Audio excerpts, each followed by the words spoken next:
you all have come today and were willing to walk through the heat of Taiwan to be here. It is really, Nathan has brought the weather with him in addition to his PowerPoint. And I think you'll like the PowerPoint, and we're glad you survived the heat. And we're really looking forward to a very vigorous conversation today. My name's Scott Kennedy. I'm the Trustee Chair in Chinese Business and Economics, and we're delighted to have this presentation and discussion about Taiwan's upcoming elections.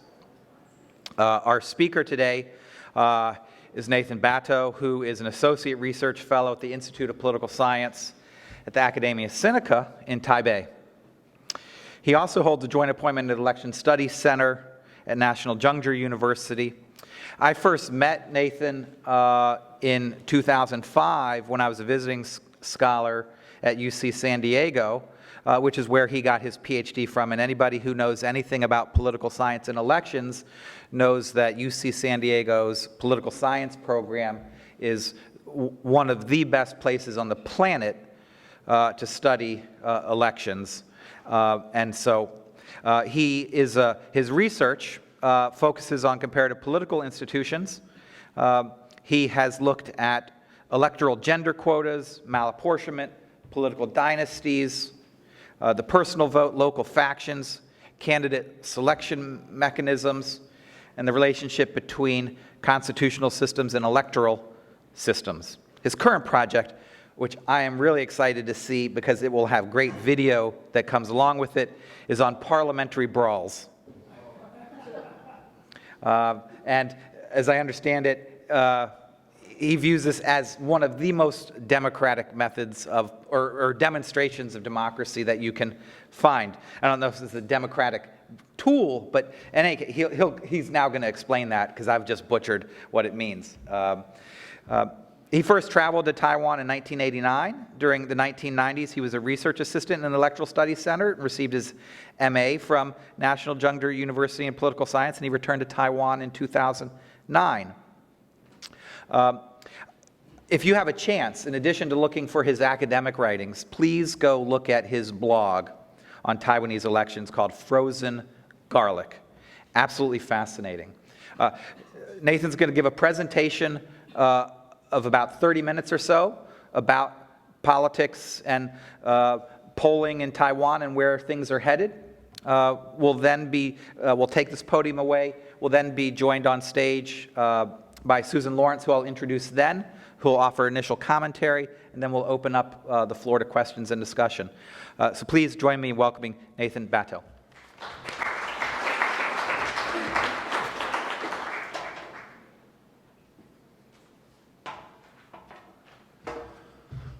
Well, I'm not going to talk about parliamentary brawls. You'll just have to invite me back.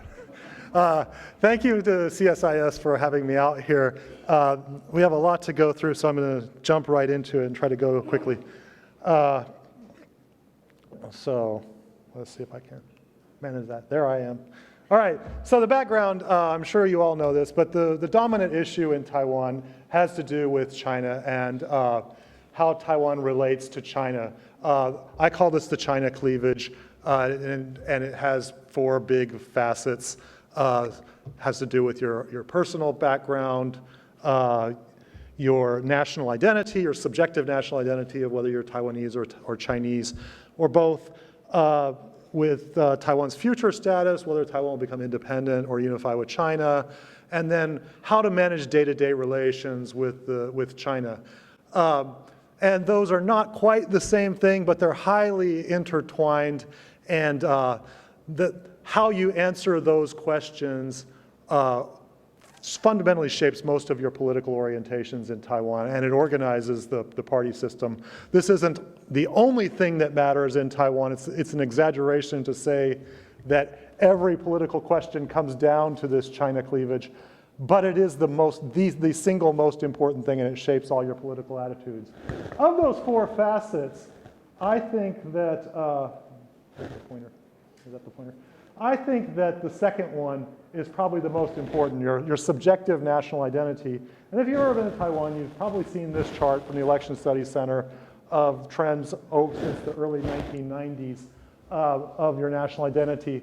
What I like to do is combine these two, the people who say both. So that's the purple line here, and the people who say they're Chinese.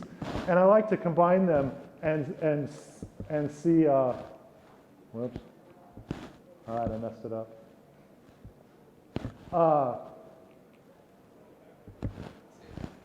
How do I get out of this? There we go. I like to combine those two lines and just get two straight lines. So the green line here is people, here, let me try this hand. The green line here is people who have some sort of Chinese identity, and the pink line is people who have an exclusive Taiwanese identity. And I think that's really the tectonic plates of Taiwan politics. And so you can see that before about 2008, the KMT, having some sort of Chinese identity, would have been favored to win most elections. And since then, it's changed to about neutral. And nowadays, probably the DPP should win. The overall structure of politics probably favors the DPP. All right, let's go through here. I keep pushing the wrong button, and that's not great. Okay, come on. How do I get out of this? There we go.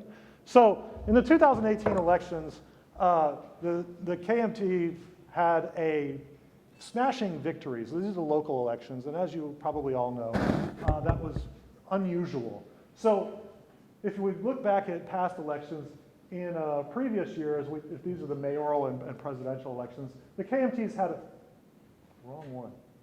The KMT's had a fairly consistent, that's not the right slide either. The KMT's, I don't know why this is so hard. The KMT's had a fairly consistent lead in elections. They've had a fairly consistent advantage, except for the 2014 and 2016 elections where the DPP did really well. And then you see in the 2018 elections, the DPP just cratered. And so if we look at what happened, there were a bunch of different things. So there were high levels of dissatisfaction with the Thai government in office. We can look here at, this is satisfaction with Thai's performance in office, according to one pollster that I kind of like. So she started out here with her honeymoon period, and that quickly, these are satisfied people, that quickly dissipated, and she's been down in the 20s for most of her presidency. This is the month of the election where she had 20% satisfaction and 67% dissatisfaction. So she was almost 50% underwater. By contrast, you know, Donald Trump is about 10 to 15% underwater now. She was really underwater when the election hit. So what happened? Well, people were talking about the China policy and foreign affairs, Taiwan losing some diplomatic ties, bad relations with China. So she's attacked from one side. She was also attacked from the other side for refusing to enthusiastically support a referendum calling for use of the name Taiwan in the Olympics. There was bad economic growth. Not bad, but not great. Nobody's happy about economic growth in Taiwan. There were some controversial reforms, pensions, labor laws, the marriage equality, that she tended to take a moderate position, for example, in pensions. And even though polls said that her position was the most popular of any alternative, it's the moderate one, so the people who wanted a more extreme policy on this side and a more extreme policy on that side were all unhappy.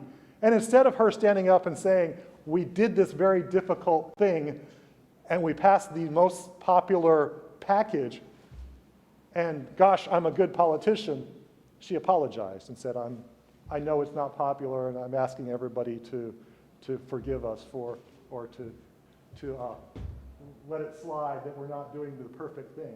And then finally, we talked a lot about air quality. But I want you to notice that there were only minor changes here in these fundamental China cleavages. And what's happened this year is probably that these fundamental China cleavage things have reasserted themselves over this past year. And you can see her approval rating over this past year has just gone up fantastically. Every month seems to have good polling data for her. So she's gone from being, in this polling set, from being 50 points underwater to being just 5 points underwater. And you get surveys now every now and then that show her actually with more satisfaction than dissatisfaction. So she's made this fantastic recovery over the past year. So what's happened? Well, we have a discourse about her having good results. Some of the investments that she's made over the past 3 years are bearing fruit. So she can talk about the energy policy. We're not right on the verge of an energy blackout. Every day it's hot in the summer because new energies come online as they've invested in things like wind energy. She can talk about business investments coming back from China and investing in Taiwan, and every day seems to have a new story about a company that wants to this promising investment locally. The tax revenues have been so good that she was able to give a small tax cut. So when we filed our personal tax income in our taxes in May, we got a little tax back. So she's got these things that she can talk about. She can talk about successes in military policy. Her best photo ops all involve her in military fatigues, standing next to a soldier and an airplane. And if you've followed Taiwan politics, the idea that a DPP politician loves photo ops with the military is slightly disorienting. But it's true.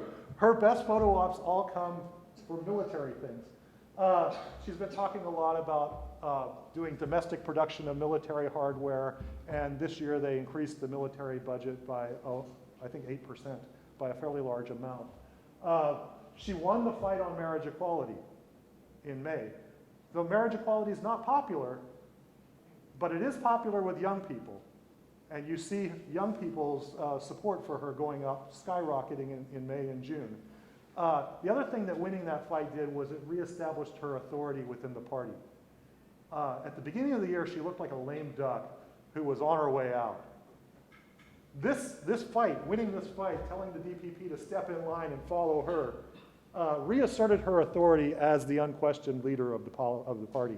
So I think that was important for political reasons as well as policy reasons for her. She's had a series of good news with American relations. So we have her coming to the United States and receiving very, very good diplomatic treatment. Taiwanese always pay attention to the level of diplomatic courtesy you get. And so the fact that she was allowed to stay longer than any previous president was a big deal. Paul Ryan led a delegation to Taipei, a high-profile delegation for the 40th anniversary of the Taiwan Relations Act.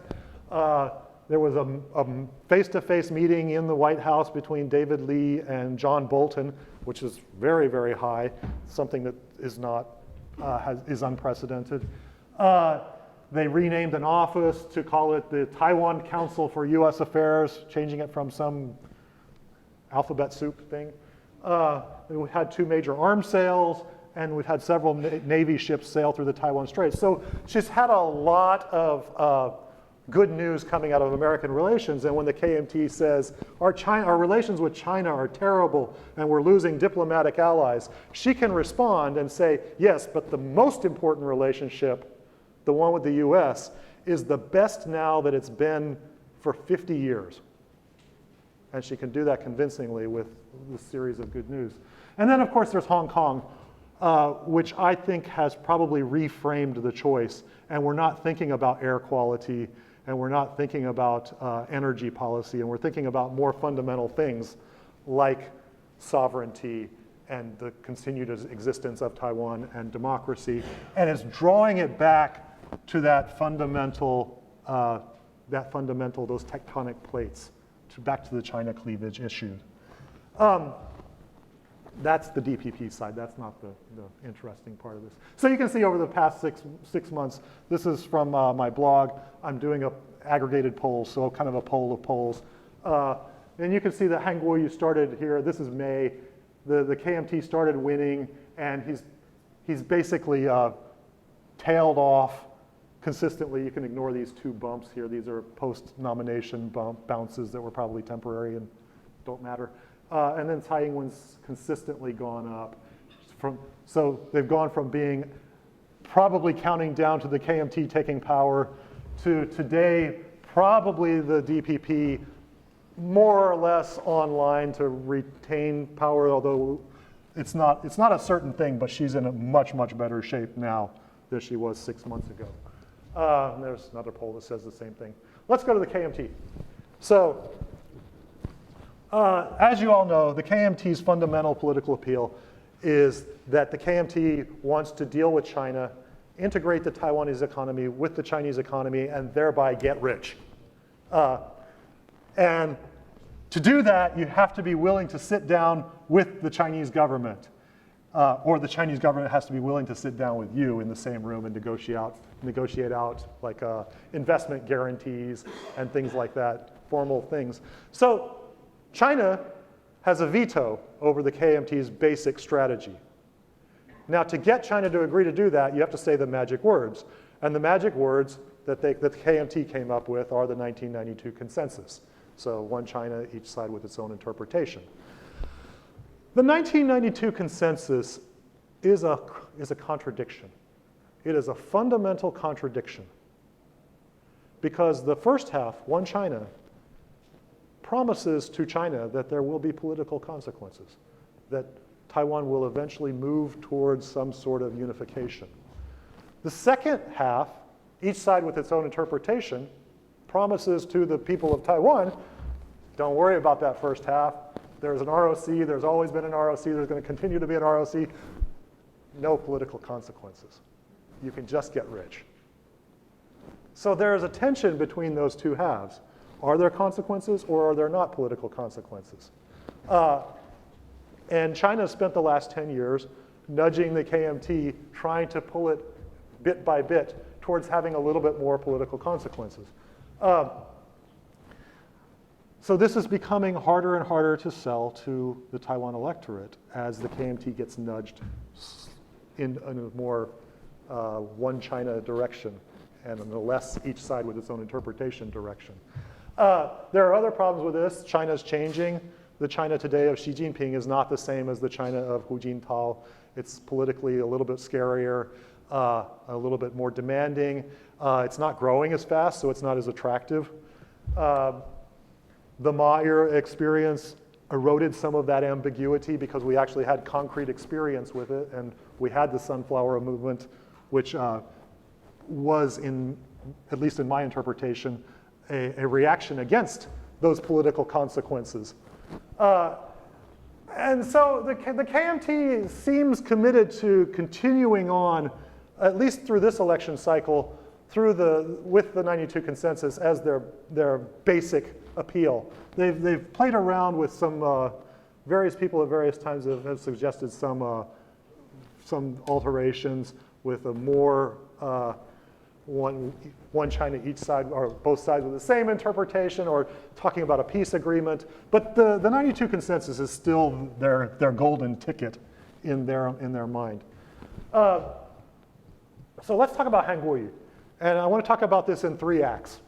So Act 1, Han Kuo-yu, the completely unremarkable, not terribly successful politician. Han grew up he's a mainlander. He grew up in a military village. He's not an elite. He grew up in one of the ordinary mainland military villages. So Ma Ying-jeou, for example, is a very polished person, grew up as an elite. Han Kuo-yu grew up as kind of a normal person. They don't really get along culturally. Han Kuo-yu's wife is very interesting. She's from a political family in central Taiwan. Her father and her brother, and now she, have held a seat in the Yunlin County Assembly since 1986. And if you know anything about Taiwan, then the word Yunlin should mean to you local factions, dirty money politics, black and gold politics, and they are heavily embedded in that context. They know all those people. So Han Kuo-yu, for a few decades now, has learned how to play that game, has learned how to speak that vernacular, how to slap people on the back and get along with those kind of politicians in a way that you wouldn't normally expect someone with his background to be able to do. So his own political career, he was a 3-term legislator. He came out of the KMT's Huang Fuxing, the military branch, and was a kind of a stereotypical ideological mainlander military system legislator, except that he wasn't very high profile. He served for 3 terms, and I couldn't tell you much about what he did. In retrospect, we learned that he punched Chen Shui-bian once. But a lot of people punched Chen Shui-bian back then. It wasn't a particularly high-profile thing. After his 3 terms, he went to Beijing and studied at Beidaf in a PhD program. Didn't graduate. Doesn't put this on his CV, but it's become known. Then he came back to Taiwan and tried to resume his political career. Didn't get nominated for the legislature. Tried to run for KMT party chair. Didn't do very well. Wanted to run for Taipei City Mayor. They said, no, we have real people to run for Taipei City Mayor. Why don't you go to the wasteland of Kaohsiung and try your luck there? We're up to 15 months ago. We're up to like June of last year. And Han Kuo-yu is still a nobody with not much of a political career and not very interesting. And then suddenly, Act 2, Han Kuo-yu takes off. Something happened in about August of last year, and his campaign went from being hopeless to somehow being inevitable in an extremely hostile environment traditionally to the KMT. And I don't know what happened. This still doesn't make much sense to me, but his campaign took off. He got all kinds of TV coverage from, especially from the pro-blue media and from the Want group. So CTI devoted about 70% of its airtime to him. Not political news coverage, all airtime. 70% was in some way a story about Han Kuo-yu. The other blue media was a little bit more reasonable, so TVBS only devoted about 25 to 30% of its airtime to this one candidate in one race while there was a whole general election going on. There was mysterious internet strength. A lot of things that we've learned now were coming out of China. I tend to think that's not that important, but then I don't know why he took off. But my political science, the voting behavior person in me says fake news can't really turn a deep green population into a deep blue population. That's overstating the influence of any kind of source of information. His message, he talked a lot about regional inequality, how the South was ignored, and how all the young people went north to Taipei. He talked about growing the economy, wanted to sell vegetables so that the goods go out and the people will come in. He said he didn't want to talk about politics at all. He only wanted to talk about economics. But then when he did talk about economics, his message was about opening it up to the China market, which is a fairly conventional KMT message. So he won this election. Miracle. And then immediately there were calls for him to run for president. And so he said, well, I just got elected. I'm not running, of course. But then people demanded it. There were political machinations at the KMT Central Party branch. And eventually he got dragged in, either willingly or, twist my arm. No, make me run. But eventually he agreed to run. He had a series of massive rallies in which his hardcore supporters all turned out en masse. And he was by far the most popular candidate among KMT supporters. And so when they held the polling primary, those people turned out in force. They answered, or didn't turn out, they stayed at home to answer their phones in force. And he won the KMT primary in a landslide. His supporters are orthodox KMT loyalists, so the people who believe in the great ideals of the KMT. But then he also has a couple of other sources of support. One is these local factions who he met through his wife's family and a couple of decades of backslapping. They've gotten onto his campaign, and they are staunchly in support of him. And then he was also supported last year by people, there's a lot of dissatisfaction in Taiwan. So you have a large group of anti-establishment youth, especially youth, who were disillusioned with the two big parties. And here's Han Kuo-yu, who Ma Ying-jeou doesn't really get along with very well. He seems like an unconventional politician. And he got a lot of this anti-establishment vote last year. Now this year, that's all gone. This year, all those people have watched him be mayor. We're leaking into Act 3 here now. He's always been opposed by the KMT intellectuals. So the people like Ma Ying-jeou, they call them 知识蓝, the blue intellectuals, which is a term that I'd never heard before this year. Those people don't like him, but the other people do inside the KMT. So now we come into Act 3, which is we won't call it the fall yet, he hasn't fallen, but the slide, the downturn, the slump. So as a mayor, he hasn't been an outstanding mayor.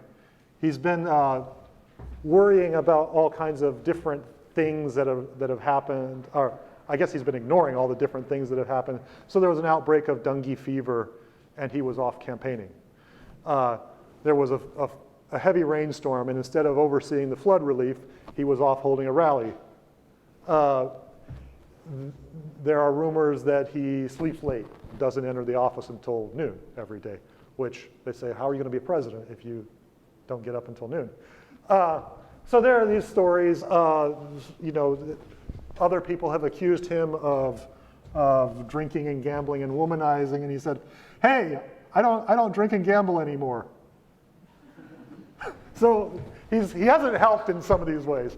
In recent days, he's accused the state of spying on him, essentially, which works as a way to rally your base, but among the broad neutral voters makes you look like you're a little bit paranoid and out of touch. Anyway, so he's had some problems. Whoops. Here in March, he went to visit Hong Kong and stopped into the Taiwan Affairs office. It was an unscheduled visit, and the press made a big deal out of that. And he went in. It's a closed door meeting. We don't know what they said. But he walked out and said, we just talked about selling vegetables. But that was interpreted as a big deal, that he was laying his cards on the table, that he was paying his respects to the Chinese government in Hong Kong, kind of going around the chief executive. Excuse me. When the protests started up in Hong Kong, he was initially reluctant to talk about them. So when the press would ask, what do you think about the protest? He'd say, I don't know, I haven't been following, I'm not paying attention. And eventually he made some comments. And when he does make comments, they tend to be very conventional. But his image is being set by the things he doesn't say. It's being set by that visit to the Taiwan Affairs office.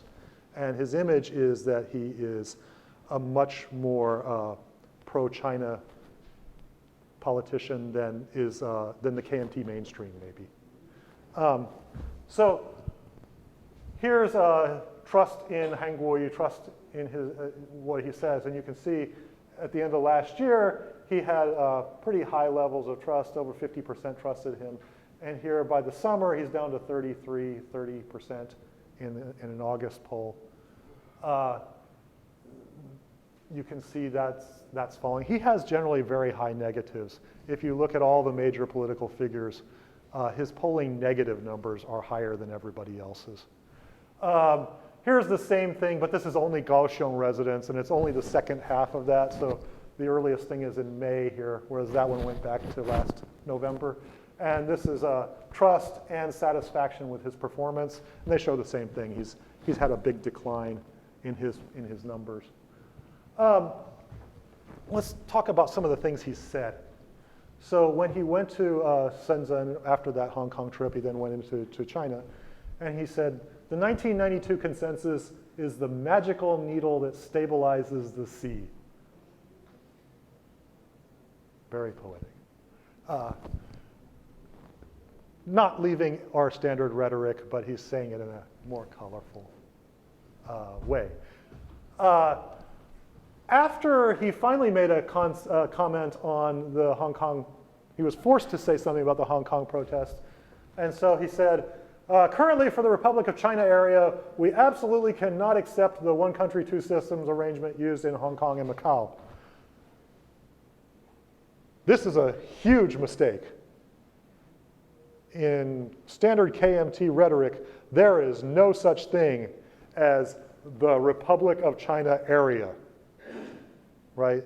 And they made a big deal out of, in all the political discourse, of having a KMT person talking about this sensitive thing and making this mistake, diminishing the ROC into an area.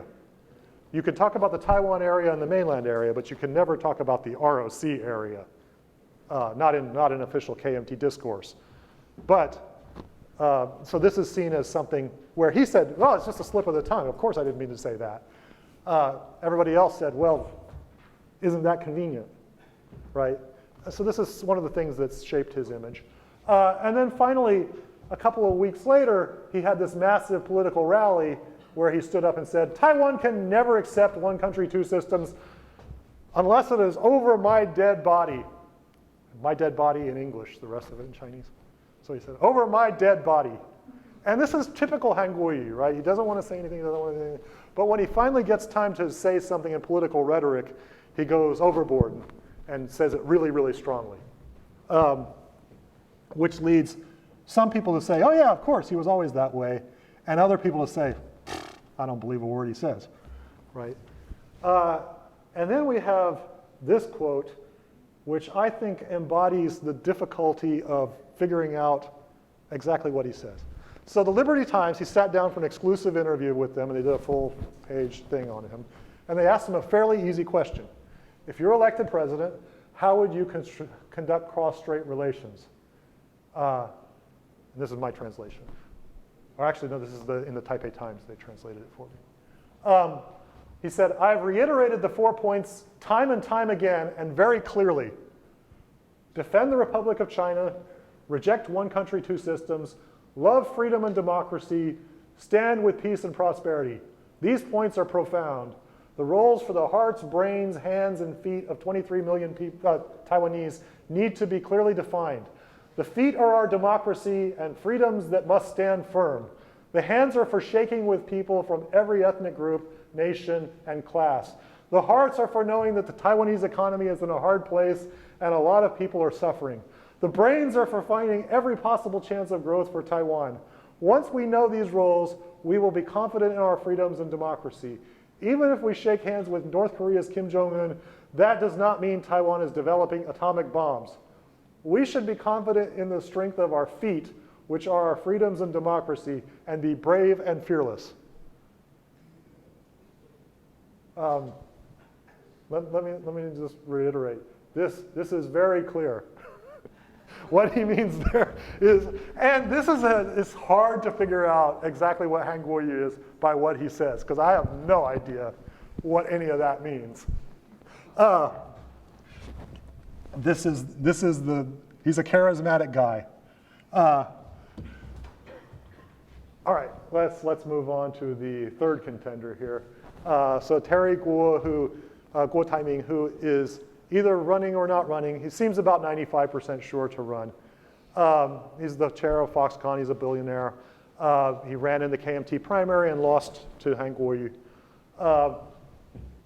But let's first talk about Ko-Wen-ze, sorry, because their votes overlap a lot. Ko-Wen-ze was expected to run, and over the last month, he's kind of moved away to where it would be surprising now if he did run. But he's been supporting Guo Taiming, and their votes overlap quite a bit.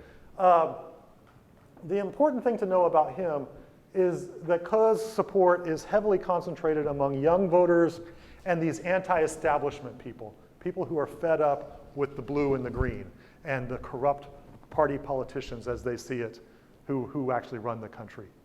And since he's supporting Guo Taiming, some of that's rubbed off. Not quite all of it, but a lot of it has rubbed off, so that Guo is inheriting that coalition to some extent.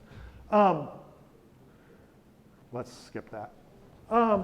So Guo Taiming is the boss of Hong Hai, which is Foxconn. He's a new politician, right? We don't know much about him. We don't know very much about what he stands for or what he's done. And we know almost nothing about his political past. He hasn't been vetted at all.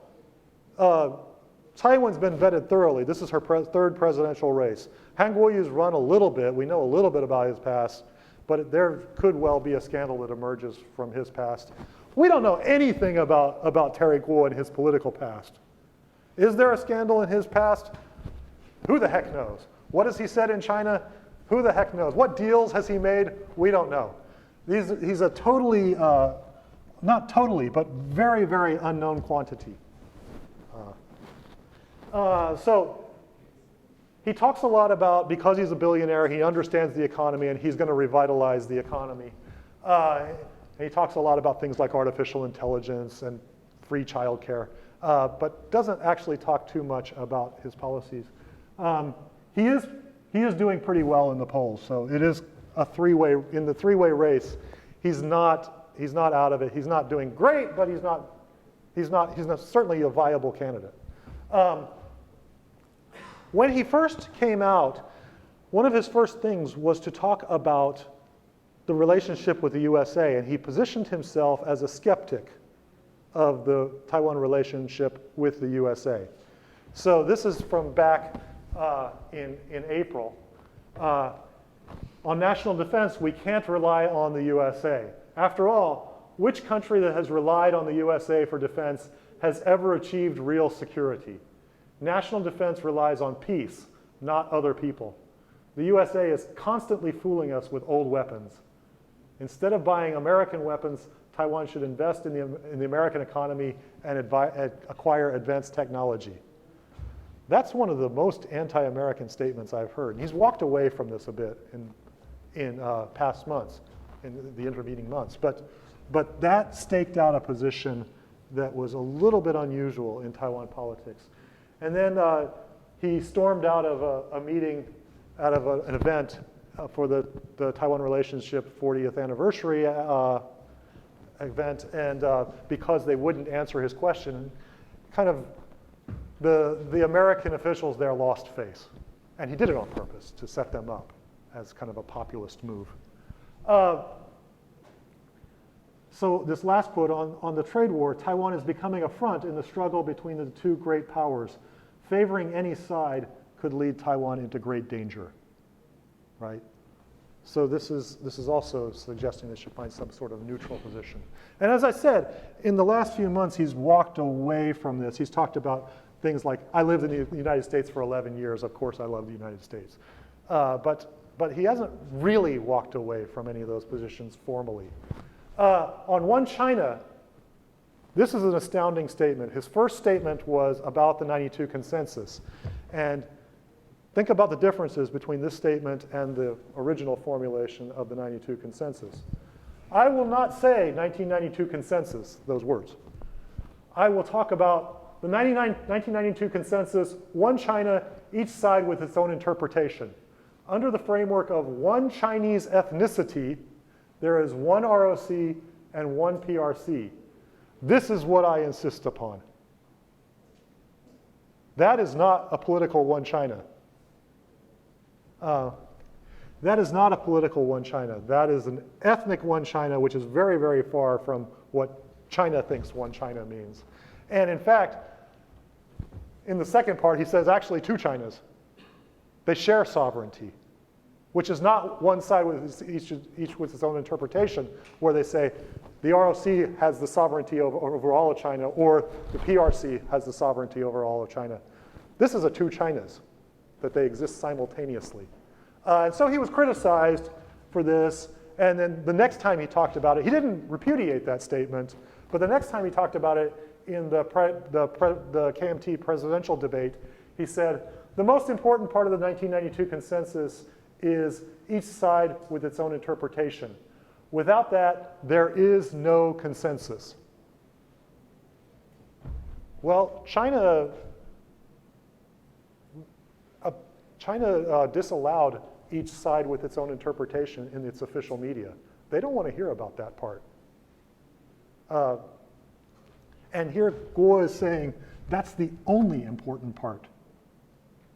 So this statement doesn't necessarily jibe with either the KMT position or something that China has said it would accept as a useful negotiating partner.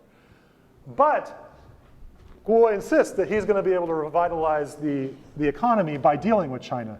So money isn't colored, not blue or green, right? Technology isn't colored. People care about how to develop the economy. The reason I'm coming out now is that Taiwan's economy is so important. It's been stagnant for 20 years.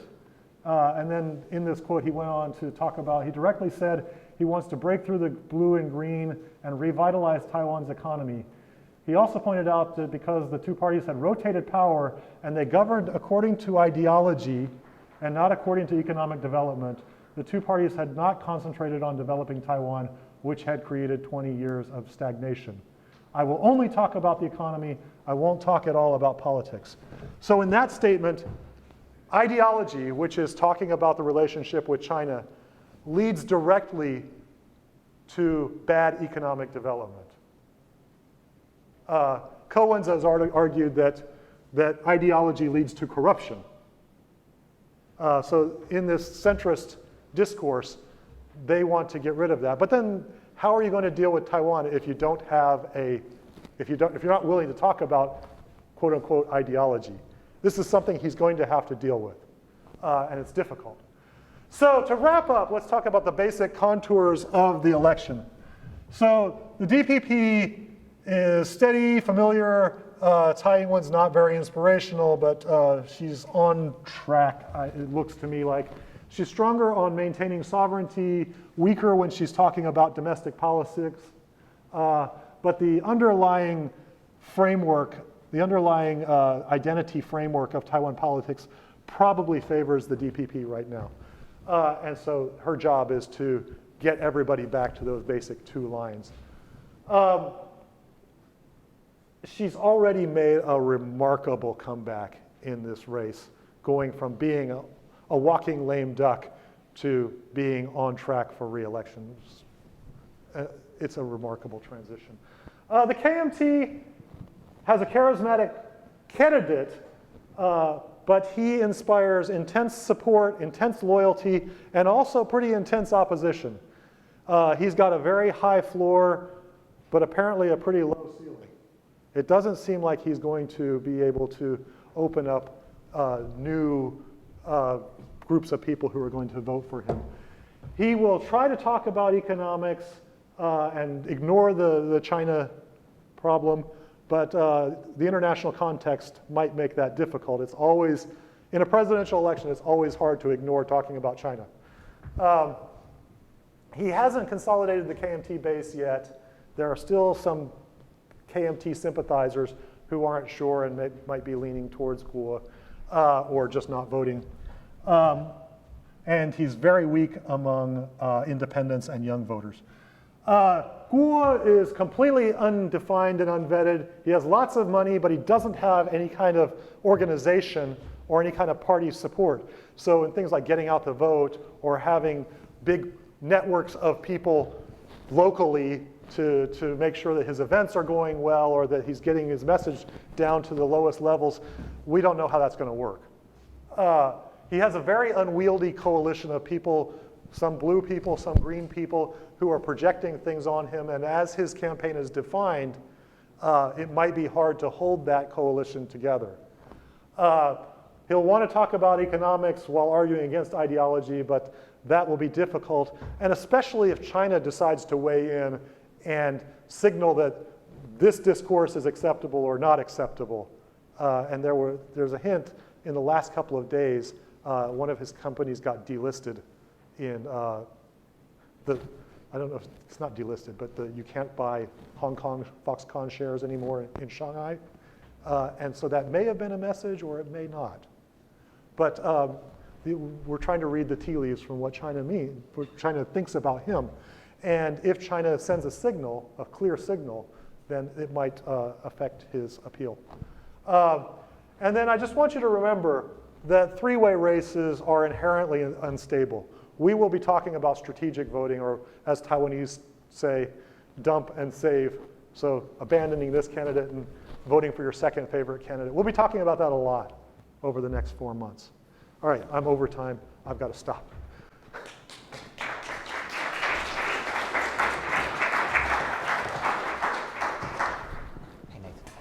Hey, Nathan. Come on, Oh, come on. okay. Why don't you sit in the middle, and then and Or have you. Susan over there, and then you want to come get the yeah on that side, and then he'll take the podium away. It's terrific, Nathan. That was fantastic. Thank you so much. And I think now hopefully you've just persuaded another 100 folks here, and then everyone watching online to go visit your blog. You can now put up a paywall and triple your salary income. Super interesting, really, really helpful. I want to introduce now Susan Lawrence, who's going to offer some initial commentary. Susan's a good friend, and she's a specialist in Asian affairs at the Congressional Research Service, which is part of the Library of Congress that provides the U.S. Congress with authoritative, nonpartisan research and analysis. She focuses on politics and security issues related to the PRC and Taiwan. And before joining the CRS in 2010, she worked mainly as a journalist, including 11 years in Beijing as a staff reporter for major U.S. publications. She holds a BA magna cum laude from Harvard College and an MA in East Asian Studies from Harvard University. I think I first came across your work, I believe it's 1994 China Journal article on village elections. Why am I? Yes. Is that right? Only Wow. 25 years ago. It shows you that I read people who write the cool stuff, and luckily I get a chance to follow up. And I would bet that village elections in China don't quite look like what Nathan's talked about today, but you never know. But anyway, thank you for joining us today. Look forward to your initial reactions to Nathan's presentation. Well, thank you so much for having me here. Thank you, Scott, for the invitation to CSIS. That was a fascinating presentation, Nathan. I appreciated actually how comprehensive that was, that you walked us through all the issues and all the candidates and did that in an incredibly efficient way. Because we're in Washington, there are a couple of issues that are on the minds of a lot of people here that we'd love to have you perhaps talk a bit more about. So one is the whole Hong Kong factor. You talked about this a bit. But I'm wondering how big a factor it's been in the turnaround in President Tsai's fortunes. How has Hong Kong played, how's it affected the thinking of the DPP, but also the KMT in terms of their strategy? Has it reinforced each of the DPP approach, or is there any chance that it might make the DPP reconsider the approach towards independence and other sorts of issues like that? And then in terms of the Hong Kong issue, I guess I'd also be interested in broadly how it's being reported in Taiwan. Is there a consensus on how to read what's happening in Hong Kong? We hear a lot about the blue media in Hong Kong. So how are the blue media, not Hong Kong, in Taiwan, how are the blue media in Taiwan covering what's happening? I'm not very across that, and I'd be curious to hear more. And then I guess there's also the question of how much people in Taiwan see Hong Kong as a test of the US commitment to the region or to Taiwan? I mean, are people in Taiwan watching how the US handles Hong Kong for signals for how it might respond to Taiwan, or do people in Taiwan see things as being in very different buckets? So that's one set of questions. I don't know, do we want to do a few different topics and get Nathan to respond, or do the whole do the whole thing? Okay, all right. So then, so that's the Hong Kong-Taiwan dynamic and the US-Hong Kong-Taiwan dynamic. So another dynamic that you talked a bit about was US actions, the idea that US policy may also have contributed to President Tsai's surge over the last few months. In fact, you said that you think that now the DPP may be claiming that US-Taiwan relations are the best in 50 years. That's the first time I've heard that formulation, and it got me thinking, so I guess that gets us back to 1969, which I guess 71 was when the US backed China getting a seat in the UN and the expulsion of Taiwan. So I guess 69 is what, we're talking before the UN, before the incredibly consequential UN decision. Is that, I guess I'm pressing you on that 50 years statement and how committed you are to that 50 years, the idea that, no. that this is the best relationship in 50 years. Should have said decades. Okay. So on the US actions towards Taiwan, so we've seen some of the things you mentioned. So we've seen the transit visits. We've had two recent sets of transit visits, right? So we've had, most recently in July, we had Denver, we had New York City and Denver, right. And then earlier we had another transit visit. I have my list of transit visits here. So earlier in the year, in March, we had Honolulu. So we've had two transits in the course of just a few months. We've also had these major arms sales, the $8 billion sale, the proposed $8 billion sale, the notification of a proposed $8 billion sale of the F-16 CD Block 70s to Taiwan. And then prior to that, the notification of the tanks seemed to be also significant, and the Stinger missiles and so on. But so those are some of the data points, I guess, and I'm curious about how important those have been in the Taiwan presidential election campaign. Is there anybody in Taiwan saying, why is the US doing these things now? Is the US trying to support her? Because I know that in previous elections, we've had that a bit, right? I mean, I know that there was controversy about the US allowing Ma Ying-jeou to do a transit visit in the run-up to the presidential election back in 2012, and some questioning of whether that was appropriate for the US to be a factor in the election. So I'd be curious whether there's what the discussion is now. Also, we were talking a little bit behind the scenes in the room back there, about this little bit of pushback you were hearing in Taiwan to the US arms sales to Taiwan. And I guess we've also got that in Terry Guo's quote about the US selling Taiwan old systems. You were saying that you were surprised that that was the first time that you'd heard Taiwan arms sales, US Taiwan arms sales being questioned in Taiwan. And I guess if you could just tell us a little bit more about that issue. I, for one, would be interested in hearing a bit more about that. And then this question of whether Taiwan will actually be willing to pay the price tag for some of these military systems. We had a period, in an earlier era, back in the Chen Shui-bian era, where the US was willing to sell arms to Taiwan, but Taiwan didn't have the budget to pay for it.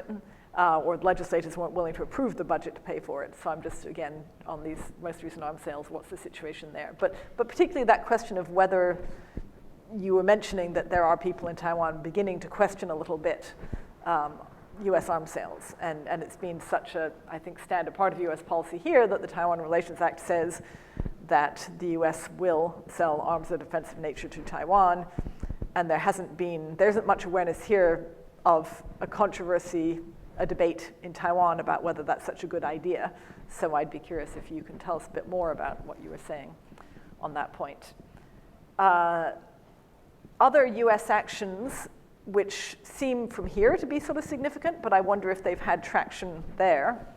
It would include things like the US Indo-Pacific strategy, the Department of Defense's Indo-Pacific strategy that came out in June, which for the first time referred to Taiwan as a country. And that seemed like a significant move from the US side. Also on those transit visits, we had President Tsai having her first visit to a US federal facility, to the Johnson Space Center, and then we had in New York City that she had a walk in Central Park, and she gave a talk at Columbia, and it seemed to be sort of higher profile. So again, how much has that mattered in Taiwan? And then we had the meetings between the national security advisors, which you did mention as significant. So yes, a bit more about sort of how US policy, I guess, is being read in Taiwan would be helpful. And the other piece of this is, of course, domestically within the Taiwan system. You mentioned that you're an expert in candidate selection systems. I have to confess, not much of an expert in candidate selection systems before this Taiwan presidential campaign got underway. And I was a little surprised to discover that first it seemed that the parties didn't actually have a set system in place, that it was a bit ad hoc how they were going to choose their candidates. So there wasn't an established primary system or anything else. It seemed to be sort of up for some debate about how they should go ahead and select their candidates. I was in Taiwan, I'm trying to think when it was. It would have been the end of last year, I guess, and meeting with folks in Taiwan and hearing, to my surprise, that the KMT hadn't decided yet, and this is a year before the election, they hadn't decided how they were going to pick their candidates. And in the end, I guess they went with this idea of a poll where you call up people and you say, well, you can tell us a little bit more about how that poll is conducted, but basically it's a public opinion poll that chooses the candidate. And that, to an American, is a surprising way to choose a presidential candidate. So can you tell us a little bit more about that process, how you choose the candidate, and whether there's a debate around that process and any discussion of having a more established process for choosing a candidate? In the case of Terry Guo, with the big news yesterday, I guess, was that he announced that he's resigning from the KMT. So what does that do? Does that change anything? I know that you mentioned that he and Kuo-yu were would pull votes more from the DPP than from the KMT, but I'd still be curious whether his formally leaving the KMT means anything, particularly in terms of his cross-strait positions. I mean, is it less apostasy if he says some of the things he said if he's not a member of the KMT? So what's the significance of that? And I guess you also mentioned briefly, and I think maybe I've read on frozen garlic, this idea that another factor that may have helped President Tsai is the gay marriage issue. And it sort of seems like that was particularly important for younger voters. And you said that when gay marriage happened, that younger voters turned their support to her very quickly, that there was suddenly a surge of support for her among younger voters, and older voters have taken a little longer for their support to kick in. So that was interesting to me, but it made me wonder a bit about whether that's single issue progressivism, or is there the idea that voters who were taken by the gay marriage outcome, does that also extend to environmentalism, social justice, international relations, women's rights, equal pay, those sorts of issues? Are they all of a one, or is gay marriage somehow kind of sui generis? So maybe I'll stop there for now. Well, that's a terrific list. I just want to thank you, Susan, for those comments and questions. Hong Kong, U.S. policy and actions, candidate selection, gay marriage, 4 big topics. If you want to pick the highlights from the top of them just to get going, we want to give the audience a chance to weigh in with comments and questions as well. And so why don't I turn things back over to you and give you a chance just to have some initial reactions. Yeah, it'll be about 3 minutes to get through this list. On Hong Kong, I think that the most important thing is that Hong Kong has not necessarily changed anybody's opinion, but it's reframed the political discourse. The KMT wants to talk about win-win economic policies in which Taiwan and China cooperate and everybody gets rich.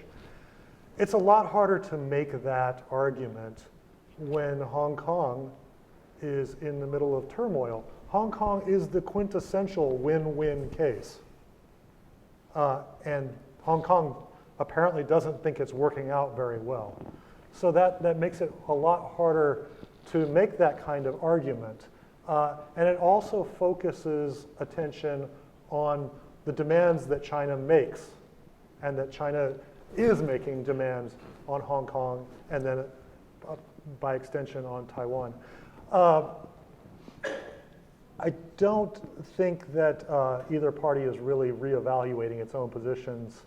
The KMT response to this has been, stop paying attention to Hong Kong. The Thai government is blackmailing you by talking about Hong Kong and saying you have to vote for her or else you'll become like Hong Kong, and that's ridiculous. Taiwan is the ROC, we have a sovereignty and a military, and we're not going to ever have one country, 2 systems. Don't pay any attention to that, which works for some voters, but not for all voters. And it's a hard thing to tell people, don't pay attention to Hong Kong, when Hong Kong is clearly a big news story, and things are happening in Hong Kong that are very spectacular and attention-grabbing. On American policy, I'm not at all committed to the 50 years. I should have just said it's the best relationship in decades. And that's how they normally talk about it, in a long time, since at least through the democratic era in Taiwan, and probably through a bit of the authoritarian era. But 69 actually, maybe you can make a case for that. I'm not committed to 50 years. Actually, in my head, I was thinking 40 years. I made a math error.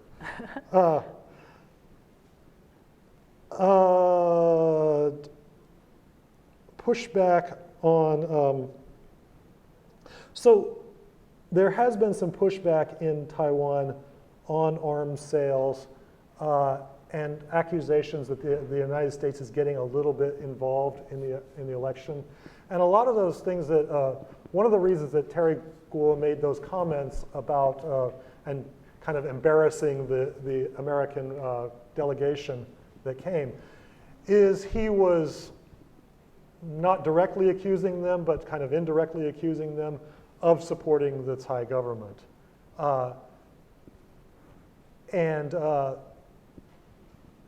So there is some pushback in thinking that the relationship maybe is becoming a little partisan, and there's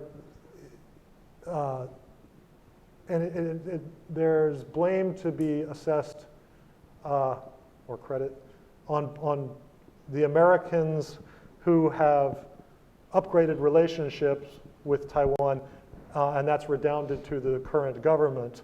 I don't think the Americans are necessarily trying to support Tsai, but upgrading relationships with the current government helps the incumbents.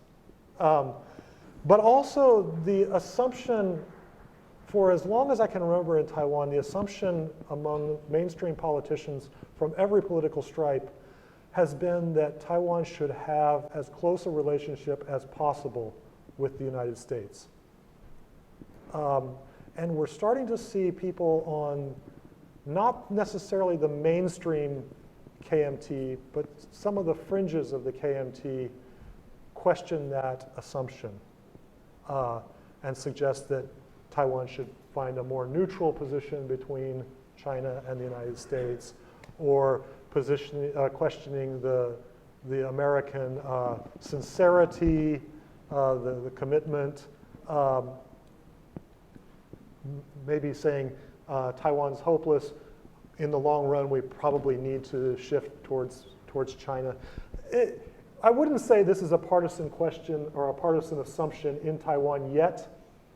I would say that the mainstream thought leaders in the KMT still assume that Taiwan should have as close a relationship as possible with Taiwan, with the United States. But there is some small shift that worries me,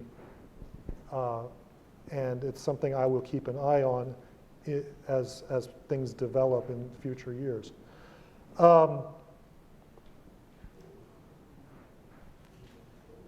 So nominations, Taiwan generally nominates by telephone polls. There's a long history of trying different nomination systems. By the way, the American nomination system is very unique.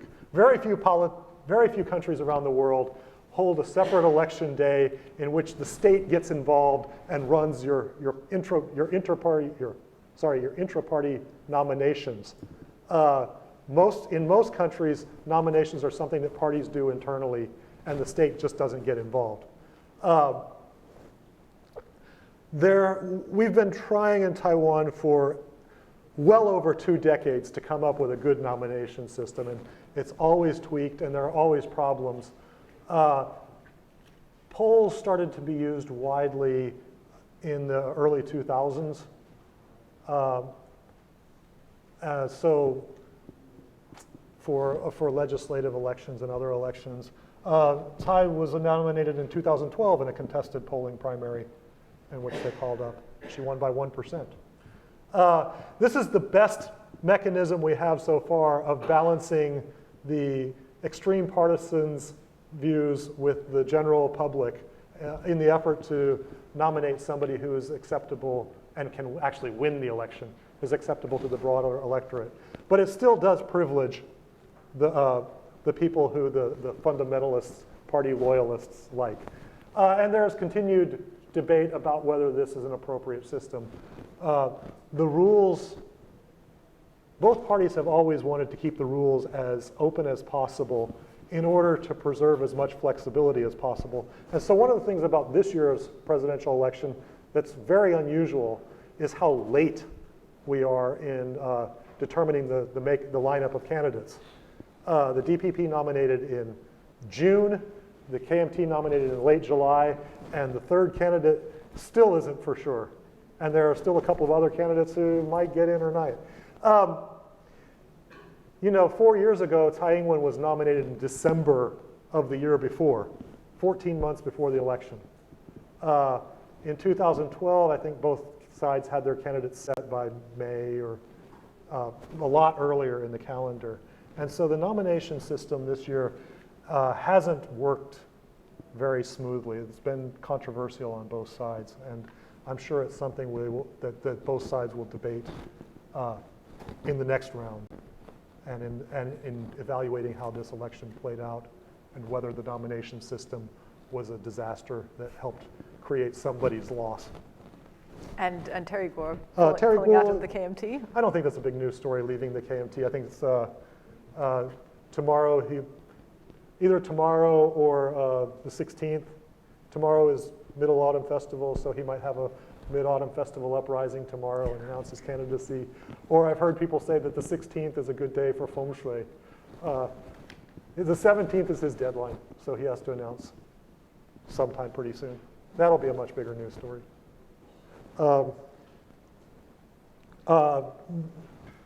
I don't know about progressivism. That was a good question.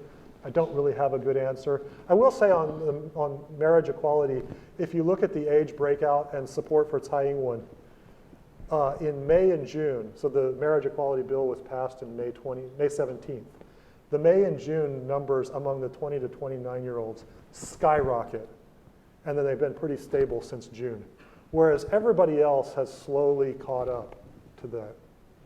So the young people reacted very differently, and I think it must be marriage equality, because that's what happened. And then Hong Kong started in about May, and I think everybody else has been refocused by Hong Kong.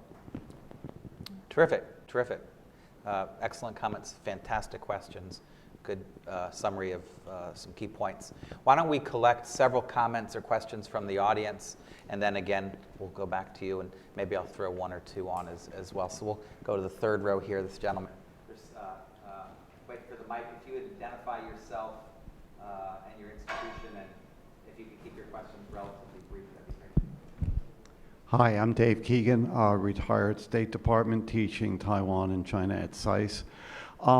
I know this is going a little bit down into the weeds, but both the DPP and the KMT at this point seem to have somewhat fractured parties, Han Kuo-yu being out in one end, and Tsai having to go against some of her deep green supporters to win the nomination. With that in mind, we haven't heard from either party who their vice presidential candidate is, and this seems a little, it's late to figure that out, but does that have any impact on tying the parties back together? Is that what they're thinking about? Another question. We'll come right here in the front. Sorry. We'll get you back there. Yes, Tina Chung with the Voice of America's Chinese branch. My question is, you talked about Han Kuo-yu, huge rallies, huge crowds coming out. Can you tell if the crowd is organic, the genuine supporters, or are there any, like artificial or, like man-made? I ask this because of, there are some allegations that China is behind this, but I don't know how true that is. And also, we talked about Terry Guo and Kuo-yu and Han Kuo-yu. Who do you think China favors the most? Thank you. Oh, yes, gentleman here, second row. And then we'll go to the back. Thank you. Very nice discussions. There may be a change in some of your calculus. I'm curious. There's a theory in aerospace on horror's horror that if you're in a problem or you have a big deal, you just get more and more people involved with it. The discussions around Taiwan are including more and more discussions on the world of Chinese-speaking peoples, relating to the provinces and Hong Kong and all. And there was something beyond the scope of whether it's just mainland and Taiwan.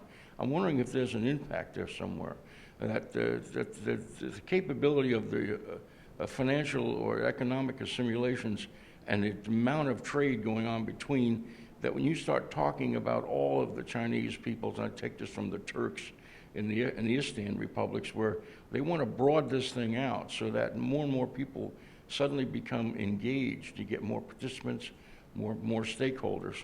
And then the other side of the coin is, in Taiwan, we have all of this insurgence of new equipment and really good high technology equipment, but they don't have enough people to have soldiers. They can't recruit. They can't build the military. And the military, the Chinese mainland's military is 1/4 of the cost of a small Taiwanese military. And if you get it to the standard of American equipment, it's 1/50th of what the cost would be. So there's going to be billions of dollars required to build a first-class military, and you have to have young recruits to do this. And I'm not sure those recruits are there. How do they encourage it? Would be my question. What are you seeing in the population? One more in the back, and then we'll let you chew on that.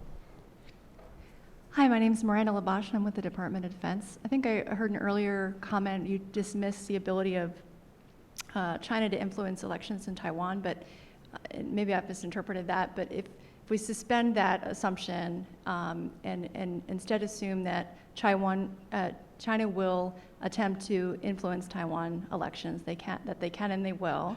The earlier question of the most favorable outcome, in which ways would you expect them to influence the election? Perfect. Okay, take a stab at those. I think we're seeing a theme. Yeah, people often ask me, well, they say, I want to talk about Taiwan politics. What is Xi Jinping thinking? And I say, I have no idea what Xi Jinping is thinking. I study Taiwan politics. Let's start with, let's do this in order. So the vice presidential choice, it's very, very late to be making these choices. Everything's late this year. The obvious choices for the DPP and KMT are William Lai and Eric Zhu. And those would probably be the ones to knit the parties back together as much as possible. But this hasn't been a real big topic of discussion so far. Some speculation, not a central topic anyway.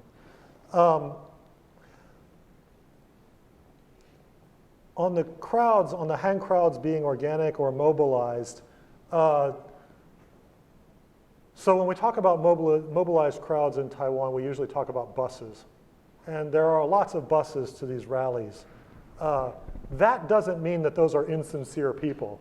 A lot of the people in those buses are organizing their own bus and coming up from the south to a rally in the north, or from the north to a rally in the south. Han's supporters are very enthusiastic, and there's no hint that those people are not Taiwanese citizens and Taiwanese voters who sincerely want Han Kuo-yu to be the president.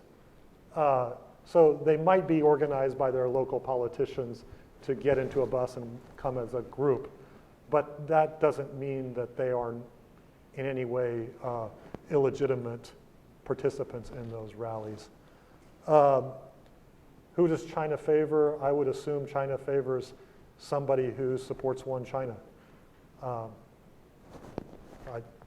They haven't really made any clear pronunciation yet as to how much they're willing to accept Terry Kuo or not, but I assume that Han Kuo-yu is acceptable to them. Chinese-speaking peoples. So Taiwan always has a task of defining who is a legitimate person in this political process.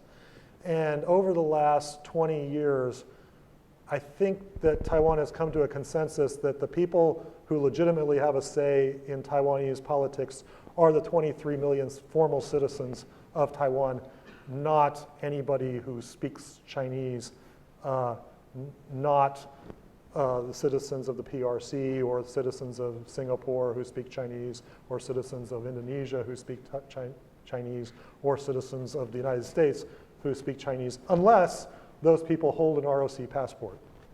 So, because Taiwan is small compared to that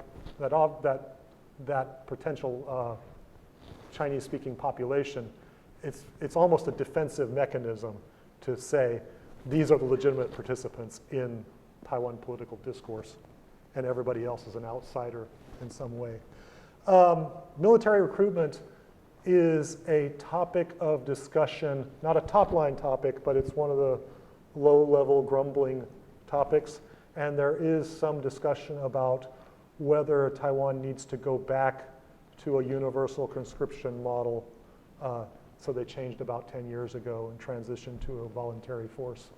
And there is a question of, are there enough recruits? Are they getting enough training? And is the reserve system being compromised in some way? So this is a topic that's on the political agenda. How will China try to influence the election? I assume they will try with social media farms and sending various signals that probably would backfire. I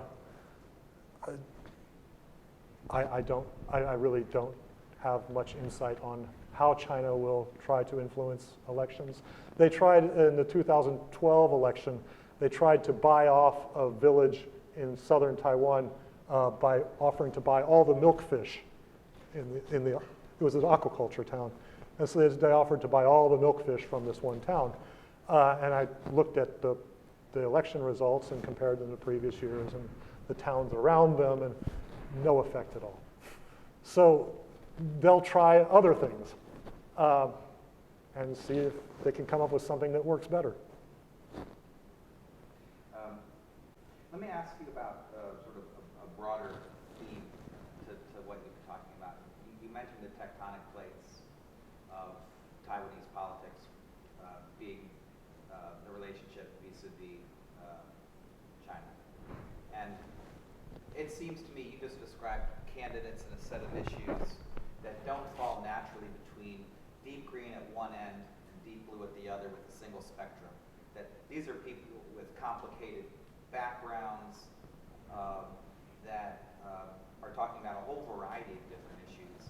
And I'm wondering to what extent these tectonic plates are constraining, restricting the full development of Taiwanese democracy along a whole complex set of issues, where you then have different tectonic plates or climate change, climate and weathers that would affect political trajectories. Lots of the world now is being affected by populism, views about globalization, also responsiveness about progressivism that Susan mentioned. Is all of that inevitably always going to take, a back seat to the relationship across the straits, or can you? And if it does, do you think that's a constraint on the maturation of this political system? Sorry to ask a. Yeah, well, existence is always going to be the fundamental question of Taiwan. You have to exist before you can be progressive, right? And so there are all these questions. Taiwan has to figure out how to pick up the garbage and keep the lights on. But so we have all those questions. But because the relationship with China is so overriding and so powerful, these questions tend to get filtered through the spectrum of the China cleavage. So for example, economic development is a classic case of this happening. Everybody agrees that we need better economic development, we need more foreign investment, whatever. But when the KMT talks about that, they say, well, we should obviously tap into this enormous market next door where we have a language advantage and we have cultural advantages and we have other advantages. Of course we should do that. Whereas the DPP says, hey, not so fast. We don't want to concentrate too much in this. We should probably diversify and go into South Asia and Southeast Asia and maintain our ties with the United States. And the question of how to do economic development inevitably gets filtered through the China question. And you see that with wind power and nuclear power, which have nothing to do with national identity. But it turns out that all the pro-nuclear people in Taiwan now are on the KMT side of the debate. Because in 2002, that was the test of power, whether to continue building the nuclear power plant. And for reasons of power and Taiwan's grand future, it got filtered into this question of nuclear power. And this happens again and again and again.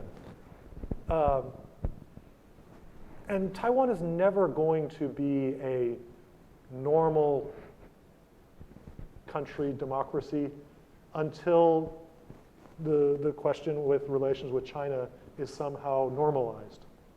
Juan Lin's said that in talking about democracy and democratization, kind of as an aside in his books, said, oh, but of course you need to settle the question first of what is the nation.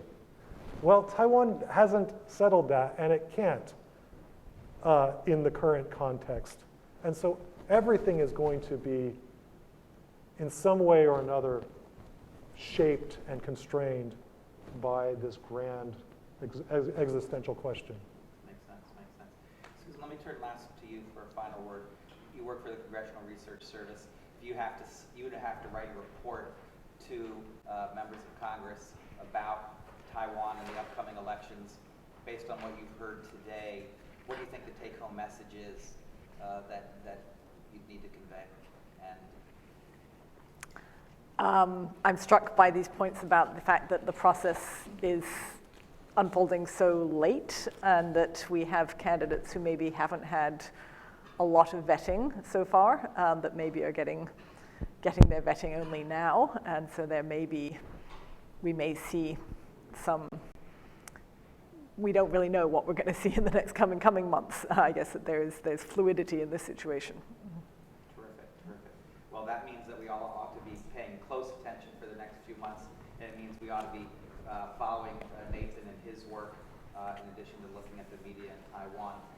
Please join me in thanking Nathan and Susan for a great discussion.